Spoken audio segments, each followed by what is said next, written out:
No one builds here by accident. Not on cliffs like this. Not above this much empty space.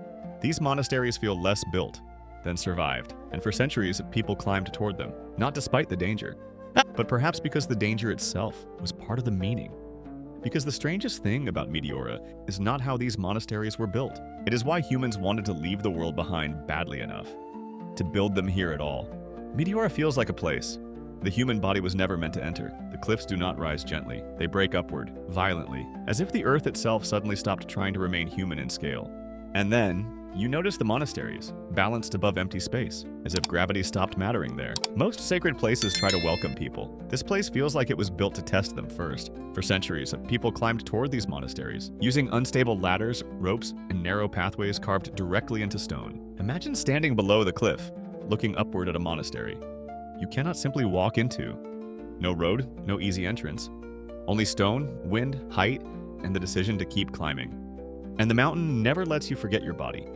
Your breathing becomes louder, your footing becomes slower, even the wind starts feeling personal. Because places like this constantly remind you how easy it would be to fall, how exposed a human being really is.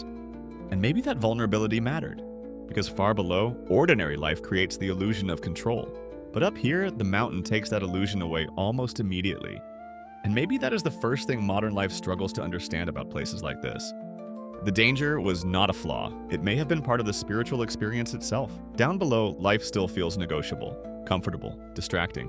But up here, one wrong step reminds you immediately that the body is fragile, and maybe confronting that fragility was part of the meaning. If places like this fascinate you for the same reason, the feeling that they should not even exist, then you probably understand why Meteora stays in people's minds. Because here, devotion was never separated from discomfort. For a long time, reaching these monasteries was not a simple visit. It was a surrender of control. You did not just arrive. You were lifted, pulled, or forced to trust the path completely, and that changes the meaning of the place. Because when the way up is difficult, the arrival feels earned. Would you keep climbing towards silence if the path itself made you afraid? But here is the uncomfortable part. Places like this were never built to make faith easier. They were built to make ordinary life harder to return to. And maybe that is why Meteora still feels unsettling today. Because even now, these monasteries do not feel connected to the world below. They feel separated from it on purpose, not as protection from danger, but as protection from distraction. And that raises a strange question.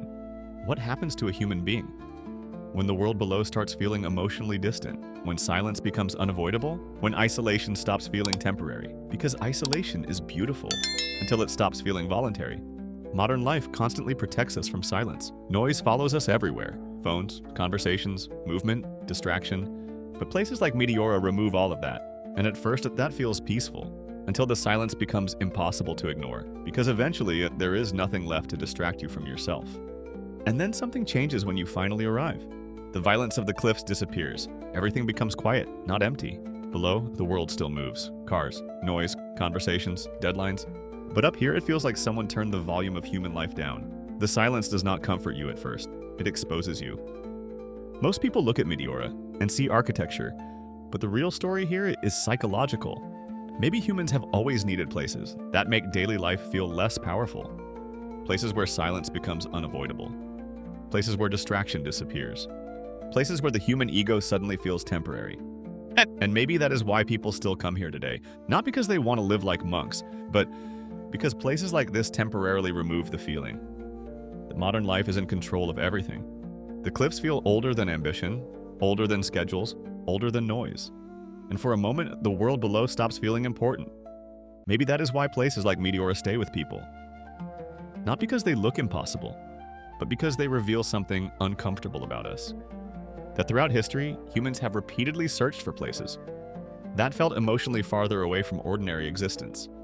Places where fear, silence, beauty, and isolation became part of spiritual meaning itself. Maybe that is why Meteora does not feel like a monument. It feels like a question left in stone. How far would a human being go to feel closer to something greater?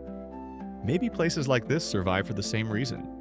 People still search for them because they remind us of something. Modern life constantly tries to erase silence, fragility, scale, and the uncomfortable feeling that human beings are not the center of everything. These monasteries were not built close to heaven because they were high. They feel close to heaven because they make humans feel small.